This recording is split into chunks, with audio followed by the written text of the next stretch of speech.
새벽 기도에 나오신 성도 여러분들 주님의 이름으로 환영합니다. 이 새벽 따뜻한 주님의 사랑의 손길 가득한 시간 될 수 있기를 간절히 소망합니다. 이제 사도신경으로 우리 믿음을 고백함으로 새벽 기도회를 하나님께 올려드리겠습니다.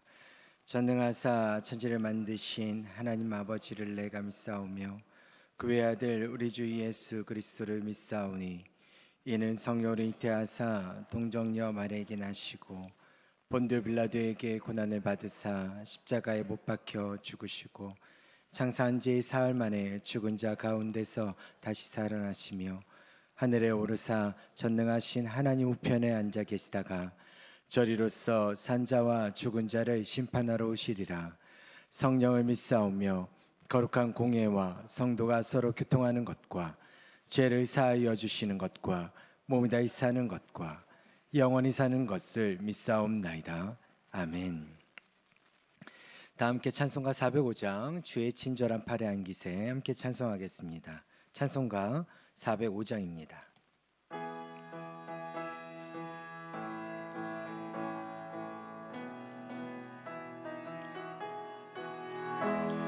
주의 친절한 팔에 안기세 우리 마음이 평안하리니 항상 기쁘고 복이 되겠네.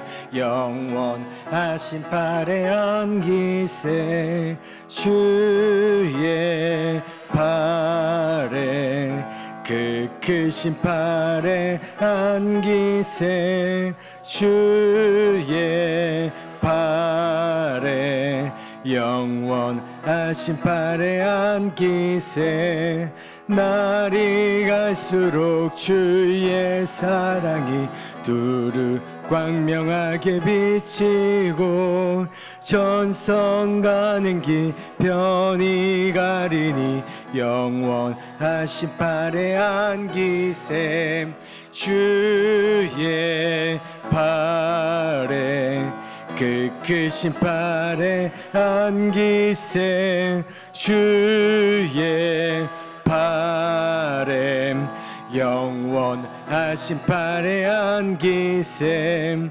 주의 보좌로 나아갈 때에 기뻐 찬미 소리 외치고 겁과 두려움 없어지리니 영원하신 팔에 안기세 주의 팔에 그 크신 팔에 안기세 주의 팔에 영원하신 팔에 안기세. 아멘. 오늘 우리에게 주시는 하나님의 말씀은 이사야 41장 1절에서 7절까지 말씀입니다. 이사야 41장 1절에서 7절까지 말씀입니다.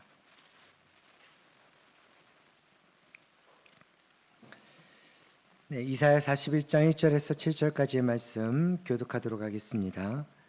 섬들아 내 앞에 잠잠하라. 민족들아 힘을 새롭게 하라. 가까이 나아오라. 그리고 말하라. 우리가 서로 재판자리에 가까이 나아가자. 누가 동방에서 사람을 깨워서 공의로 그를 불러 자기 발 앞에 이르게 하였느냐. 열국을 그의 앞에 넘겨주며 그가 왕들을 다스리게 하되 그들이 그의 칼에 티끌 같게 그의 활에 불리는 초계 같게 하며 그가 그들을 쫓아가서 그의 발로 가 보지 못한 길을 안전히 지났나니 이 일을 누가 행하였느냐. 누가 이루었느냐. 누가 처음부터 만대를 불러내었느냐. 나 여호와라 처음에도 나요 나중에 있을 자에게도 내가 곧 그니라. 섬들이 보고 두려워하며 땅끝이 무서워 떨며 함께 모여와서 각기 이웃을 도우며 그 형제에게 이르기를 너는 힘을 내라 하고 함께 읽겠습니다. 목공은 금장색을 격려하며 망치로 고르게 하는 자는 매질꾼을 격려하며 이르되 땜질이 잘 된다 하니 그가 못을 단단히 박아 우상을 흔들리지 아니하게 하는도다. 아멘. 잠시 기도하겠습니다. 살아계신 하나님 아버지 너무나 감사드립니다. 이 새벽을 깨워주심에 감사하고 또 이 자리에 나올 수 있도록 허락하여 주심에 감사합니다.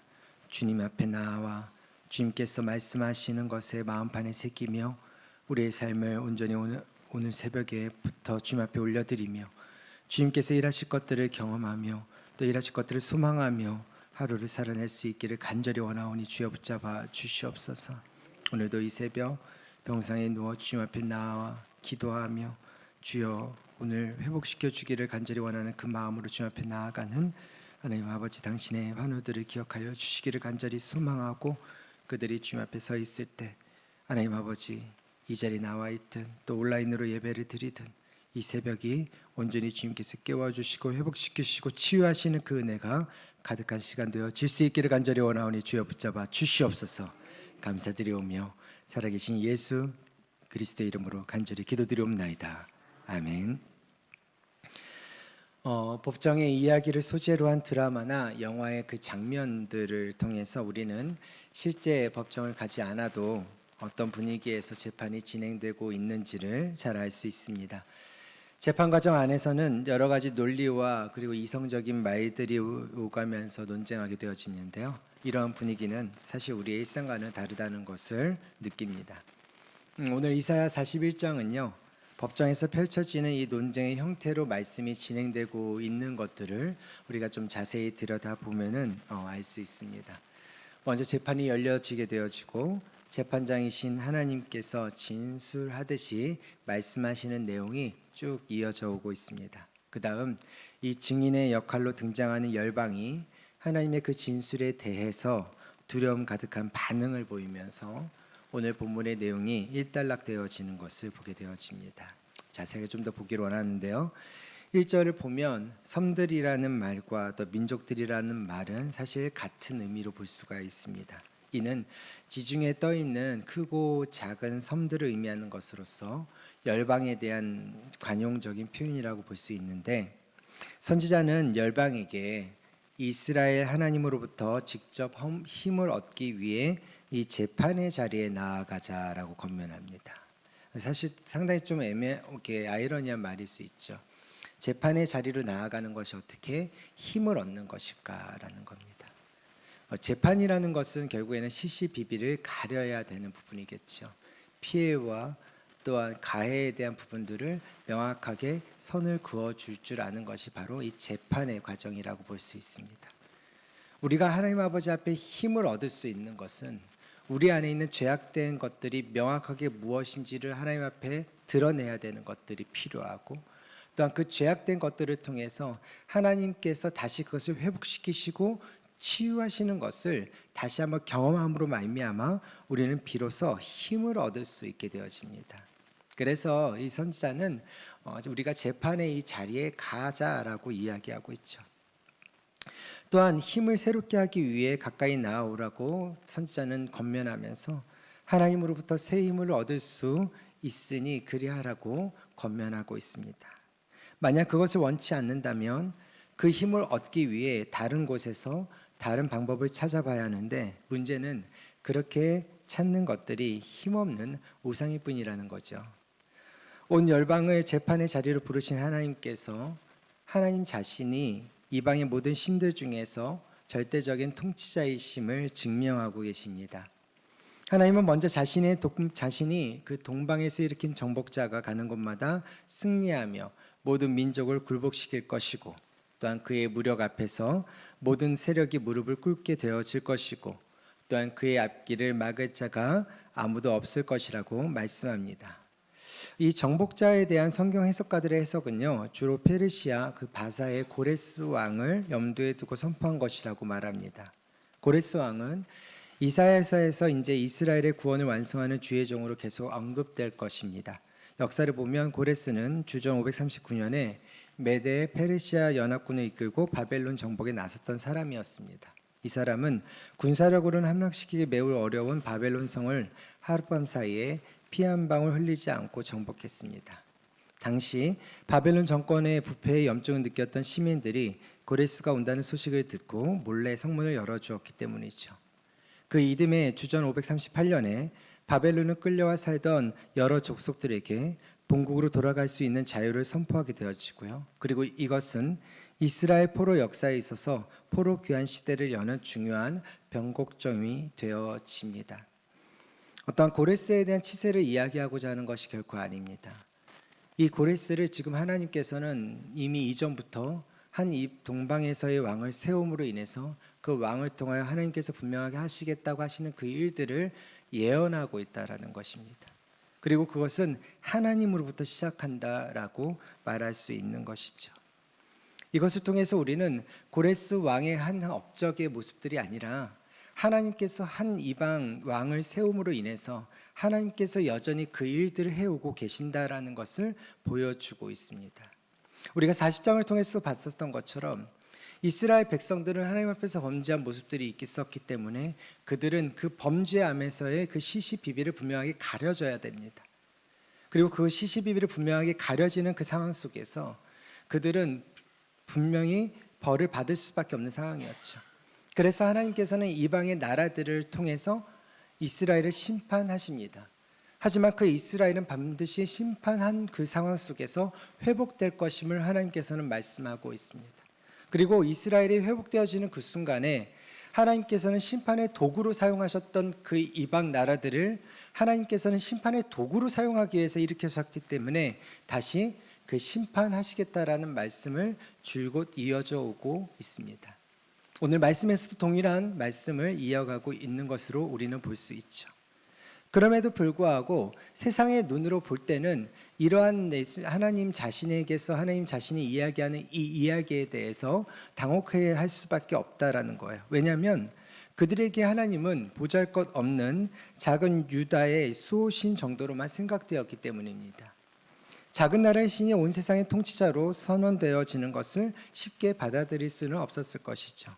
힘도 나라도 없는 유다의 신이 세상에서 가장 힘 있는 권세자를 사용해서 세상을 자신이 원하는 대로 주관한다는 것이 믿기 힘든 일일 수 있었습니다. 그러나 우리는 이것이 사실이라는 것을 이 순간에도 알고 있습니다. 하나님은 이렇게 말씀하십니다. 나 여호와라. 처음에도 나요, 나중에 있을 자라도 자에게도 내가 곧 그니라고 선언하고 계십니다. 이사야 선지자가 선포하고 있는 그 순간에는 이 말씀이 예언으로서 성취되어져야 되는 상황이기 때문에 이 말씀의 의미를 사실 쉽게 깨닫는 것은 어려울 것입니다. 그러나 이 시간 이후에 우리가 이 말씀을 통해서 알 수 있는 것은 무엇일까요? 이미 이 말씀은 성취되어졌다라는 것을 우리는 알고 있고요. 알고 있는 그 시선에서 우리가 이 말씀을 통해서 다시 한번 깨달아야 될 것은 하나님께서 여전히 오늘의 삶 가운데 우리의 삶의 자리에 있어도 나 여호와라. 처음에 나요, 나중 있을 자에게도 내가 곧 그니라고 선언하고 계신다라는 그 사실입니다. 창조 이후 지금까지 그리고 앞으로도 영원히 세상을 다스리고 심판할 자는 나 여호와라고 말씀하십니다. 여기서 내가 곧 그니라는 말은요, 나는 스스로 있는 자라는 지칭이나 아니면 처음과 나중이라는 말들 들어보셨을 것입니다. 알파와 오메가라는 말도 들어보셨을 것입니다. 이러한 말과 같은 뉘앙스의 말씀으로 볼 수 있습니다. 하나님은 망한 유다의 하나님이 아니라 망한 유다를 위한 신이 되어주신 분이 바로 하나님이시라는 것을 이 시간 세상 가운데 선포하고 있다는 거죠. 문제는 유다가 가장 위대하고 능력 있는 분이신 이 하나님을 신뢰하지 못하고 있다는 겁니다. 그들의 불신으로 그들은 고통을 야기했습니다. 그들은 스스로 우상을 만들어서 하나님보다 더 나은 믿음을 가지려고 했습니다. 유다가 그렇게 하려고 했었던 이유는 바로 주변의 모든 열방들이 그러한 삶을 살아가려고 했기 때문입니다. 그들의 삶은요, 자신의 삶 가운데 두려움과 무서워한 모습들이 있어질 때 그때 함께 모이려고 더 노력을 했었고 서로 도우면서 힘을 낼 것을 촉구했었습니다. 그렇게 살아가는 것이 오히려 정상이라고 믿었었던 것이죠.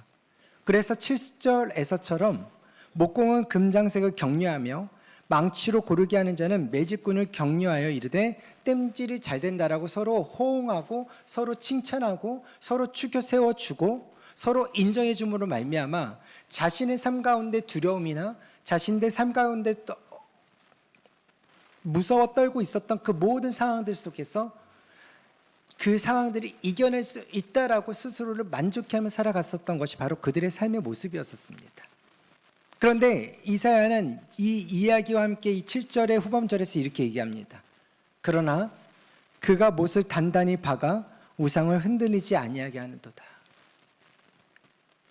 이 말씀을 곰곰이 생각해 볼까요? 인간이 두려워 떨며 의지하기 위해서 만든 이 우상은요, 인간이 힘을 다해 받쳐줘야, 다시 말해서 못을 단단히 박아줘야 비로소 굳건하게 설 수 있습니다. 이 무슨 어이없는 말도 안 되는 겁니까? 인간이 의지해야 할 신은요, 스스로 있어야 하는 게 결코 있어야 하는 게 아닐까요? 그렇기 때문에 인간의 도움 없이는 홀로 설 수도 없는 우상은요, 인간을 절대로 도울 수 없습니다. 결국 우상은 거짓신이죠. 그러나 우리가 믿는 하나님은요, 우리가 망해도 연약해도 무너져도 죄를 지어도 우리의 하나님이 되어주시는 하나님은 우리의 힘으로 서는 분이 결코 아닙니다. 그분은 우리의 어떠함과 상관없이 오늘도 살아 역사하시는 스스로 있는 자입니다. 결론적으로 오늘 말씀은요, 인간의 좋아하는 우상에 비해서 하나님의 좋으심이 무엇인지를 부각시키고 있는 그 논쟁이라고 볼 수 있습니다. 사랑하는 여러분, 스스로 노력해서 믿으려고 하는 우상을 버리시고 스스로 개신자로 우리의 어떠함에도 그리고 모든 상황 속에서도 함께하기 원하시는 하나님을 의지하는 하루가 되셨으면 좋겠습니다. 그때 우리가 머무는 삶의 그 자리가 아무리 험하다 하여도 하나님을 의지할 때 반드시 승리함을 경험하실 수 있을 것입니다. 그런 하루가 될 수 있기를 간절히 소망합니다. 기도하겠습니다. 살아계신 하나님 아버지, 하나님은 살아계심에 너무나 감사합니다. 하나님, 오늘도 살아계셔서 우리와 함께 하시며 우리의 모든 일거수일투족을 인도하시고 감찰하실 것을 믿습니다. 주여 붙잡아 주시옵소서.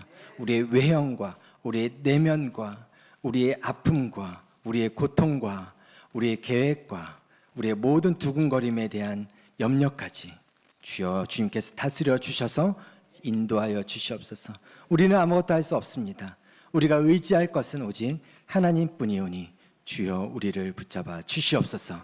감사드리오며 살아계신 예수 그리스도의 이름으로 기도드리옵나이다. 아멘. 주기도문으로 새벽 기도를 마치도록 하겠습니다. 하늘에 계신 우리 아버지여, 이름이 거룩히 여김을 받으시오며 나라의 마옵시며 뜻이 하늘에서 이룬 것 같이 땅에서도 이루어지이다.